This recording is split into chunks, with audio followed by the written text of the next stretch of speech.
Hello tout le monde, aujourd'hui je vous propose qu'on fasse ensemble une session meal prep. Dans la précédente vidéo de cette catégorie là, donc c'était il y a quelques mois pendant l'hiver, je vous avais dit qu'on se retrouverait pendant les beaux jours au printemps pour une édition meal prep de printemps avec enfin des fruits et légumes qui changent un petit peu parce que franchement pendant l'hiver au bout d'un moment, je sais pas vous mais moi je saturais de tout ce qui était choux, poireaux etc. J'avais vraiment envie d'avoir un peu de nouveauté. Et donc voilà, le printemps s'est bien installé, on est vraiment au mois de mai et du coup je vous propose aujourd'hui qu'on réalise de nouvelles recettes. On est lundi matin, donc c'est le moment parfait pour pouvoir faire ce meal prep comme ça. On aura plusieurs repas pour bien démarrer la semaine et j'avoue que je suis bien contente de tourner cette vidéo aujourd'hui. J'espère que ça vous permettra de faire quelques découvertes côté recettes et du coup je pars sans plus tarder faire les courses. J'ai fait un drive que je vais aller récupérer là tout de suite et ensuite j'irai à grands frais pour tout ce qui est fruits et légumes.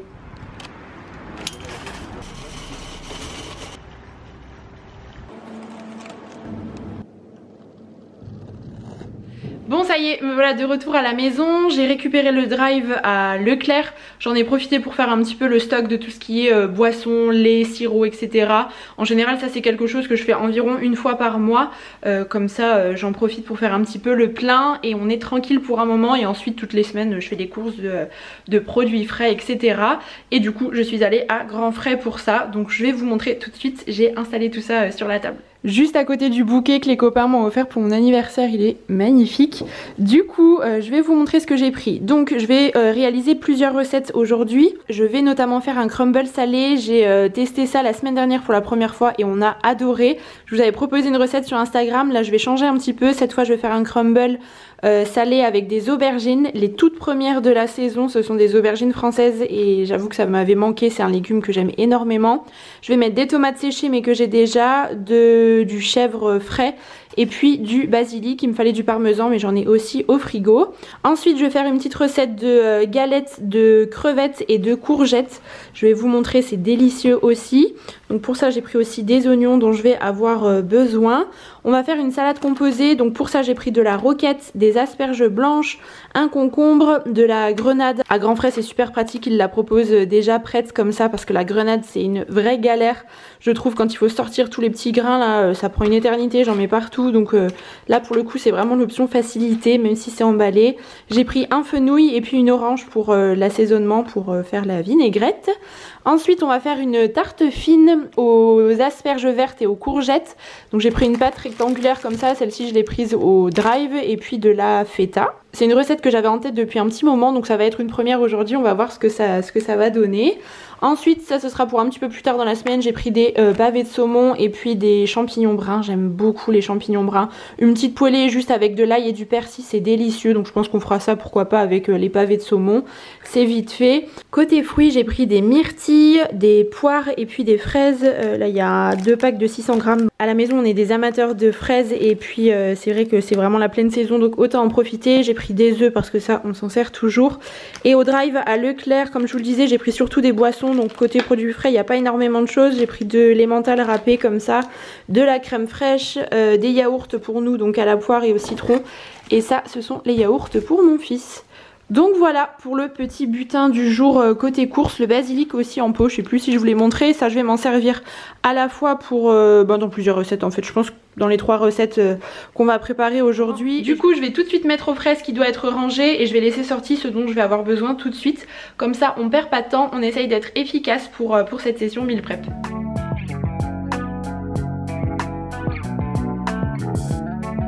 Bon ça y est j'ai rangé toutes les courses, maintenant on va s'attaquer aux recettes. J'ai prévu 3 recettes salées et une recette sucrée pour ce meal prep. J'ai allumé mon four pour qu'il préchauffe à 180 degrés puisque je vais commencer par les recettes où il y a un temps de cuisson au four.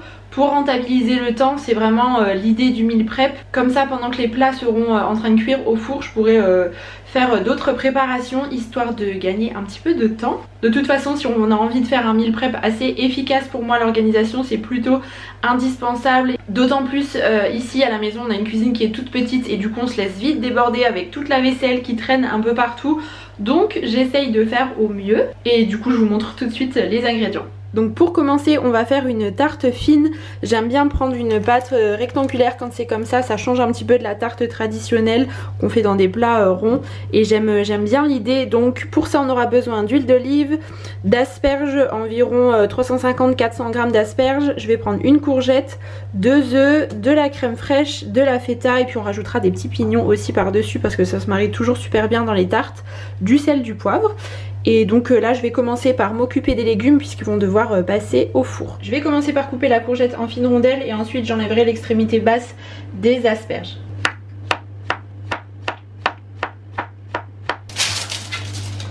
Et maintenant je vais disposer les légumes sur une plaque qui va au four. Je vais ajouter de l'huile d'olive.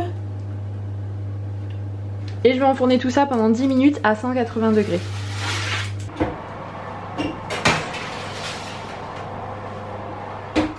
Pendant que les légumes cuisent, je vais en profiter pour faire l'appareil de la tarte. Donc pour ça je vais mettre 2 œufs. Il n'y a pas énormément d'appareil dans une tarte fine, c'est vraiment juste le fond de la pâte à tarte en fait. Je vais ajouter environ 10 centilitres de crème fraîche. Donc c'est 2 cuillères à soupe plus ou moins. Du poivre, du sel et ensuite j'ai coupé la moitié de la feta, donc ça correspond à environ 100 g que je vais émietter pour mettre directement dans l'appareil. Et en fait on se servira de l'autre partie qu'on mettra sur la tarte juste pour la fin de la cuisson. Maintenant je peux mettre la pâte sur mon plat. Je vais mettre un petit peu de moutarde au fond.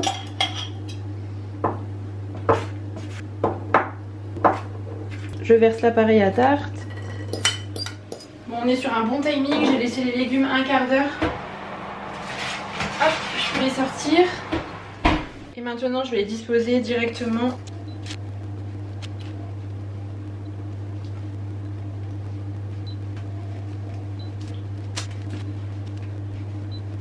Et là j'enfourne pendant environ 20 minutes, après c'est à surveiller.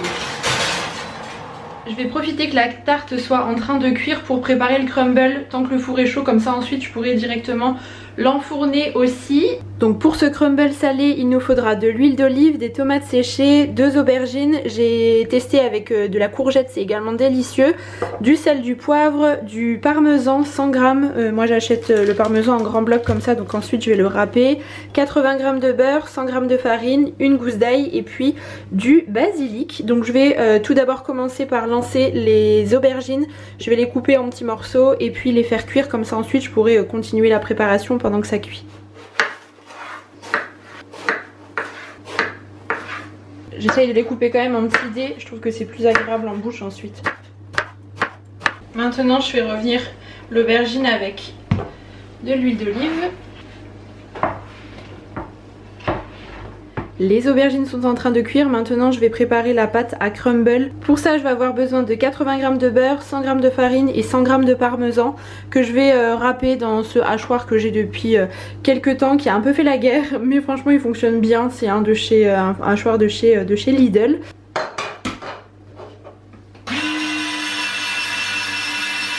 Le parmesan est prêt, j'ajoute simplement la farine et le beurre. Pour le crumble, j'ai également besoin de tomates séchées. J'en avais encore au frais puisque je m'en suis servi la semaine dernière. Je vais retirer quand même l'huile parce qu'il y en a vraiment pas mal. Je vais prendre un peu d'essuie-tout pour absorber l'excédent.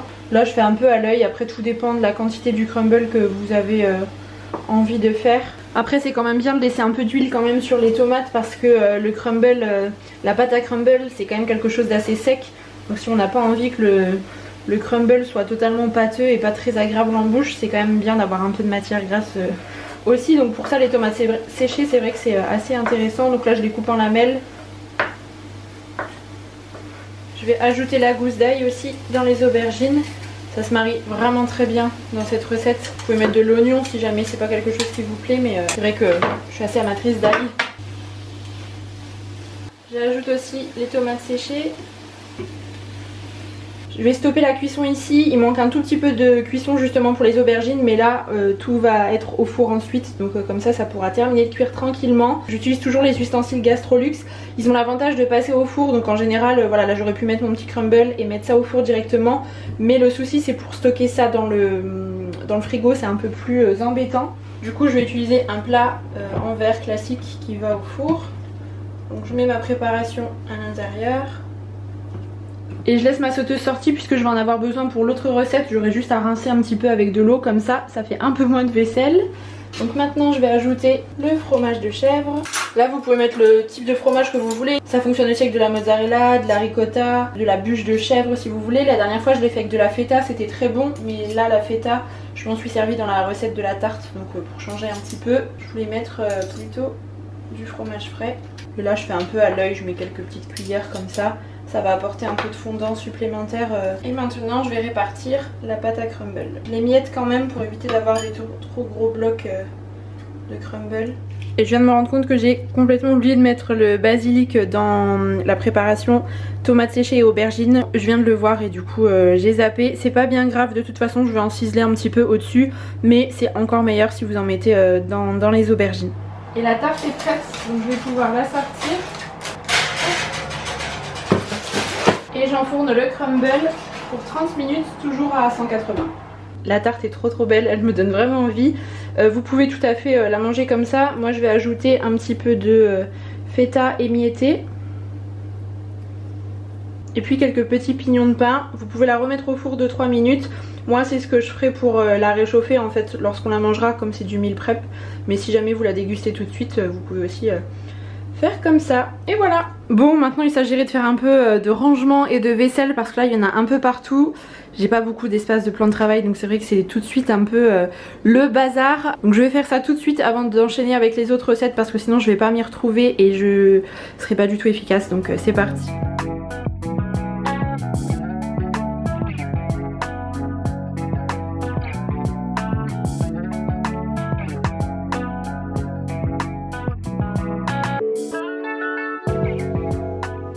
Écoutez, je progresse plutôt bien. Je vous ai dit que je faisais 3 recettes salées, mais en fait il y en a 4. Je sais pas pourquoi je suis partie sur 3, ça fera 3 repas mais 4 recettes différentes. Du coup maintenant je vais enchaîner avec les galettes de courgettes aux crevettes. J'avais testé une recette similaire via Kitok, je prends des paniers vous savez de temps en temps pour la semaine quand on cuisine. Et en fait c'était une version courgette jambon, on avait adoré. Et là je suis tombée sur les crevettes, ça m'a donné envie. Donc on va préparer ça tout de suite et ensuite on fera la salade qui accompagnera ces galettes. Côté ingrédients, comme d'habitude, de l'huile d'olive, du sel, du poivre, un peu de basilic. J'ai pris 30 g de parmesan râpé que j'avais râpé tout à l'heure en préparant le parmesan pour le crumble, comme ça c'était d'une pierre deux coups. 70 g de farine, un œuf, un gros oignon rouge, 2 courgettes. Et ça c'est optionnel, mais moi j'ai envie de mettre des crevettes. Vous pouvez aussi faire une version végétarienne ou mettre du jambon cru, du jambon blanc, pourquoi pas aussi. La première étape c'est d'émincer l'oignon, comme ça je vais pouvoir le cuire. Et il y a une partie que je réserve de côté qui sera pour la salade qu'on va préparer juste après. Les oignons sont en train de revenir tranquillement dans un filet d'huile d'olive. Du coup pendant ce temps là je vais râper mes 2 courgettes. J'ai laissé en fait la machine dont je me suis servi tout à l'heure pour le parmesan. J'ai même pas rincé la petite râpe pour être honnête, parce que de toute façon c'est pour la même recette, il y a les mêmes ingrédients, c'est pas gênant. Comme ça me fait gagner un peu de temps. Donc c'est parti. Les oignons sont un peu plus translucides, donc maintenant je vais pouvoir ajouter les crevettes. Je vais assaisonner comme d'habitude, donc sel, poivre. Puis je vais mettre un petit peu de curry. Bon, maintenant je n'ai plus qu'à assembler les différentes préparations pour faire les galettes. Donc j'ai besoin d'un œuf. Je vais incorporer les courgettes, il faut faire attention parce que c'est vrai que ça a tendance à rendre pas mal d'eau. Je vais mettre les crevettes avec oignons et curry.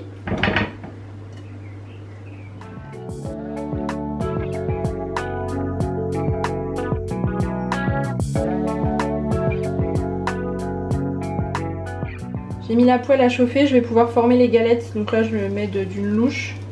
Hop. Pendant que les galettes cuisent, là j'ai mis de l'eau à chauffer pour pouvoir cuire les asperges blanches, puisque maintenant on va passer à la préparation d'une salade composée. Donc je vais simplement les éplucher et ensuite les faire cuire dans l'eau. Donc côté ingrédients pour la salade composée, j'ai choisi de la roquette, c'est une salade que j'aime bien qui est assez savoureuse.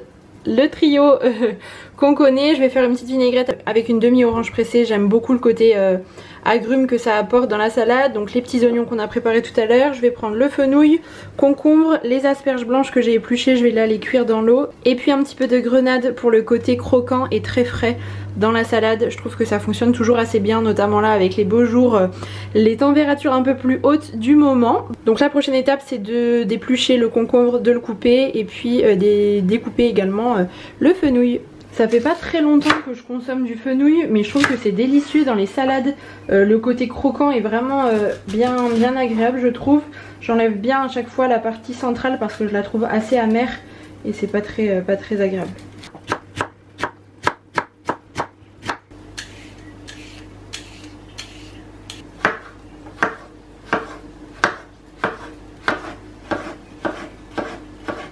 Du coup je vais réunir les différents ingrédients pour la salade. Donc je vais mettre un peu de roquette et le reste de salade on le mangera avec le crumble, comme ça il n'y aura pas de reste. Donc je vais mettre le fenouil, les concombres,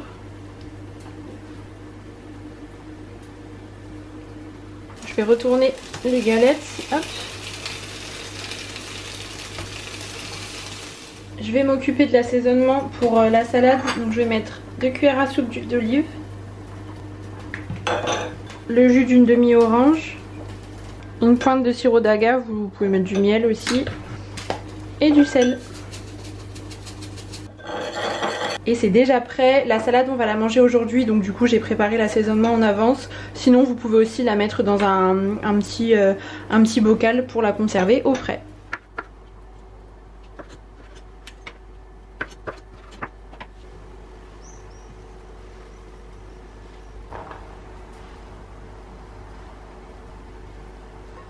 Et ça y est, la salade est prête, elle a l'air trop bonne, j'aurais plus qu'à ajouter du coup l'assaisonnement.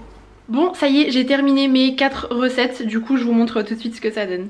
Donc je récapitule côté préparation, on a la tarte fine, asperges, courgettes, pignons de pain et feta. Franchement elle a l'air super bonne et ça change ce format de tarte rectangulaire avec un peu moins d'appareil, du coup c'est aussi sympa. La salade composée, donc on n'aura plus qu'à mettre la vinaigrette dessus, elle a l'air super bonne, c'est assez frais. On peut manger la salade là avec les galettes, pourquoi pas, donc de courgettes et crevettes avec l'ail, elles ont l'air vraiment super bonnes. J'en ai encore 3 autres mais du coup je les ai mises au congélateur. Les galettes comme ça se congèle super bien, donc c'est plutôt pratique aussi. Il n'y aura plus qu'à décongeler un soir quand voilà, j'ai envie de me faire un petit repas ou pour le midi avec une salade. Et enfin le crumble, j'ai ciselé simplement un peu de basilic frais dessus. Franchement il a l'air délicieux, aubergines, tomates séchées et chèvre frais. C'est un plat qui est super facile à faire, c'est rapide en plus de ça. Et c'est vrai que ça change un petit peu cette version salée du crumble.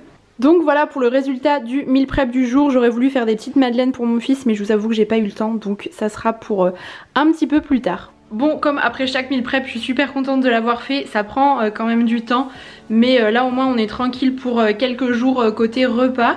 Donc c'est une bonne chose de faite. J'espère que cette vidéo vous aura plu. Si jamais c'est le cas, n'hésitez pas à mettre un petit pouce en l'air, ça me fait toujours plaisir.